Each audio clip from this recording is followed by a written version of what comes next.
we know that a lot of these peripheral things are necessary. They're not strategic. And if you, Yeah. as a founder, want to go spend a bunch of your time on those things, it's really a distraction. And to your point, you need to understand it at a surface level. But more important is that you have really trusted partners whom do understand it deeply enough that you can sleep well knowing that's okay. I can focus in my genius zone, which is what's going to get this thing going that much faster.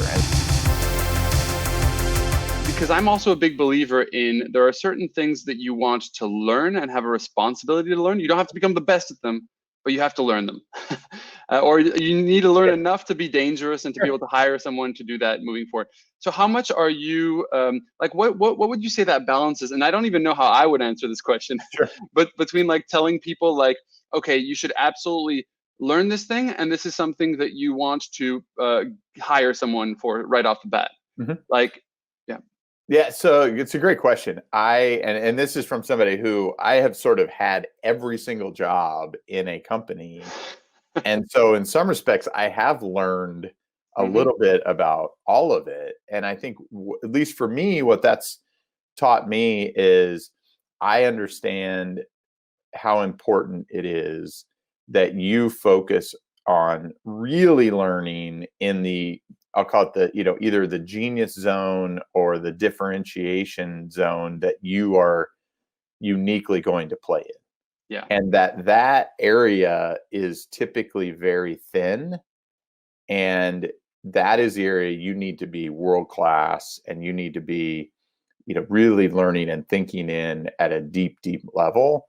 And I find that far too many people don't understand or adopt that, and they go super broad, and they end up sort of maybe learning a little bit of everything, but they don't find that expertise and that place where they're going to excel.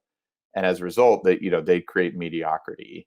Yeah. And so, part of what I talk about a lot, I mean, you heard me rattle off a number of kind of functional areas that we really focus on. We focus on the areas that we think are typically the highest value creating areas. So I think Mm-hmm. of these spheres of the solution to the problem, that's typically product, and you need really good product engineering and design. And then you have your economic machine of how do you take that product to the market, to customers, and deliver that. And that's typically kind of marketing and a customer experience, customer uh, life cycle support type of group. And those need to intersect. Yeah. That's where your machinery is. And then underline that, you obviously need a business foundation where you can count the money and manage that. But in most businesses, that sort of foundational layer does not need to be an A plus, right? You don't need, for most businesses, you don't need a CFO day one. Now Yeah.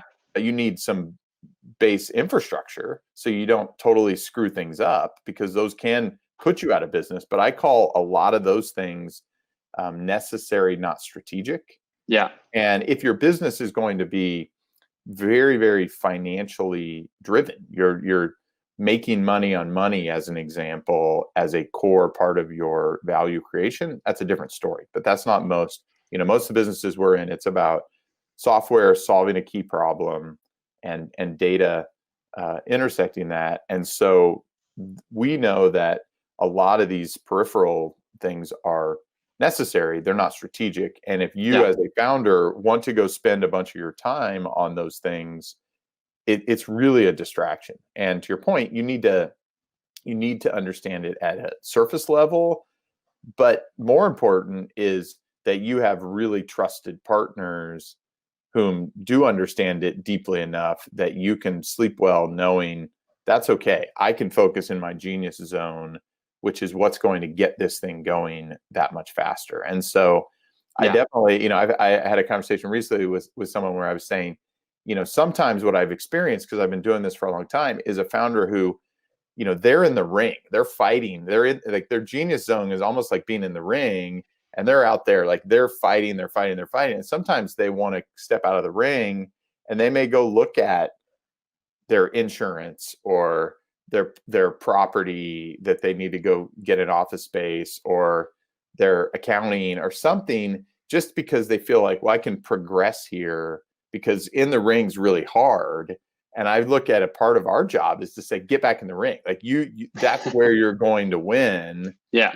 This isn't the actual battle that you should be fighting. That's the battle. Get in the ring. And so I think that's a key part of our job as a partner.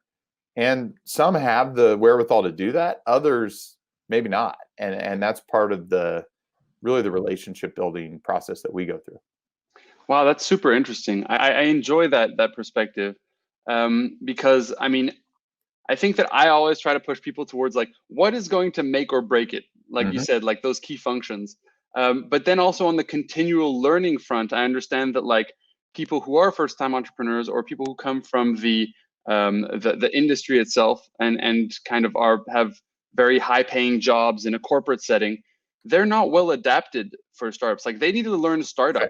And so on the continual learning level, I'm like, invest your time in learning more about the overarching things, because yeah, as a leader, as a CEO, as a founder, you're going to have to at least understand what's happening in these different worlds. But then yeah, focus on the key thing, like what is your North Star metric, and what is the thing that right now is stopping people from taking the action you need them to take, and everything beyond that is a luxury to be able to learn for the moment, right?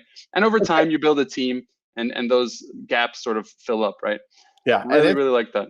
Yeah, and it's a really, I mean, learning startup for sure, to your point. It's almost the antithesis of a corporation that has already built a lot of machinery and infrastructure, and it's operating from more of a inertia standpoint than anything.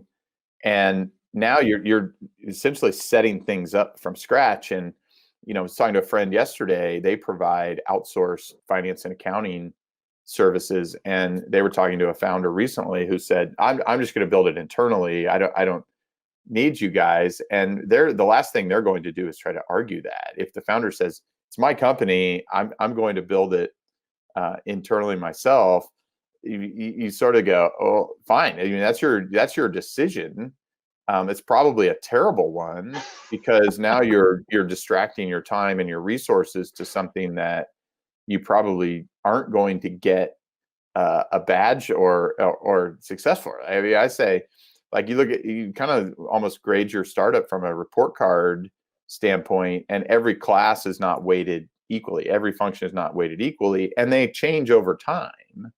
But you don't need an A+ in everything. And if you optimize for that, you're probably going to get, a B in everything, because you really need to excel in the thing that matters most to the success of your. That's really interesting, that comparison as well, because like I remember being in school and I was always the guy who was getting B minuses, but I was making sure I was passing everything. Like I never failed an exam in university. Like I never failed a year, never an exam. But basically, like there were these other people who would get A+ on everything, and then they would get an F in something, and they weren't able. They'd have to like. And I was like, how does that make sense? Why wouldn't you just, and I guess it was like a strategy thing for me, where I was just like, no, you got to be able to level it out. Like instead of having A+, why wouldn't you have all A's and then make that F, invest more time in that and make it a B- or like a C+.